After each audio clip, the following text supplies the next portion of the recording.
ہمارے ہاں نعمت کے ساتھ جو سب سے بڑا انسان ظلم کرتا ہے وہ یہ ہے کہ اس نعمت کو اللہ تعالیٰ کی نافرمانی میں استعمال کرنا. نعمت ہو لیکن اس نعمت کا استعمال اللہ جل شانہ کی نافرمانی میں ہو رہا. یہ کسی نعمت کے ساتھ اس سے بڑی زیادتی اور ظلم کوئی انسان نہیں کر سکتا، کیونکہ دی گئی تھی اللہ کی یاد کے لیے، دی گئی تھی اللہ تعالیٰ کے شکر کے لیے، دی گئی تھی آخرت کو یاد کرنے کے لیے، اور وہ استعمال ہو رہی ہے شیطان کے رستوں میں، وہ استعمال ہو رہی ہے دوسری چیزوں میں. دیکھیں دنیا کی چیزوں کے بارے میں علماء نے ایک قاعدہ اور ضابطہ بتایا ہے کہ دنیا میں ہماری ضروریات یا ہمارے پاس جو کچھ ہے وہ 4 قسم کی چیزیں ہیں. ایک یہ ہے کہ وہ سامان جس کے بغیر زندگی نہیں گزرتی، ضرورت کا وہ درجہ جس کے بغیر زندگی گزرنا ناممکن ہو، جیسے کھانا پینا ہے، پہننا اوڑھنا ہے، ایک انسان کی ضروریات. اس کا تو حصول انسان کے لیے بعض صورتوں میں مباح، بعض چیزوں کا بعض صورتوں میں واجب ہے. مثلا اتنا کپڑا تن پر ہونا کہ اس کا سطر ڈھکا رہی ہے تو انسان پہ واجب ہے، فرض ہے اس کو. دوسرا درجہ یہ ہے کہ ضرورت سے آگے بڑھ کر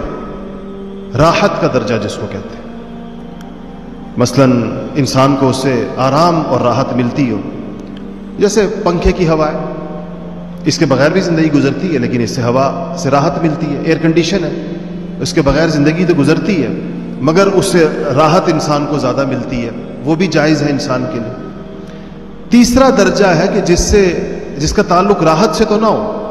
لیکن انسان کو ایک قلبی مسرت اس سے ملتی ہے. اگر انسان کو اللہ نے وسعت دی ہو تو جائز طریقوں سے انسان مسرت کی چیزیں، خوشی کی چیزیں بھی حاصل کر سکتا ہے، اس پر بھی اللہ جل شانہ نے پابندی نہیں لگائی. چوتھا درجہ جہاں سے حرام شروع ہوتا ہے اور وہ ہے کہ وہ چیز جو انسان فقط نہ وہ اس کی ضرورت سے اس کا تعلق ہے، نہ اس کی راحت سے تعلق ہے، نہ کسی جائز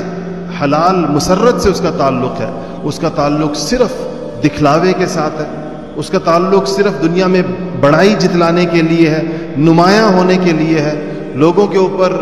ایک روب جمانے کے لیے ہے. یہاں سے مال کا اور نعمتوں کا حرام استعمال شروع ہو جاتا ہے.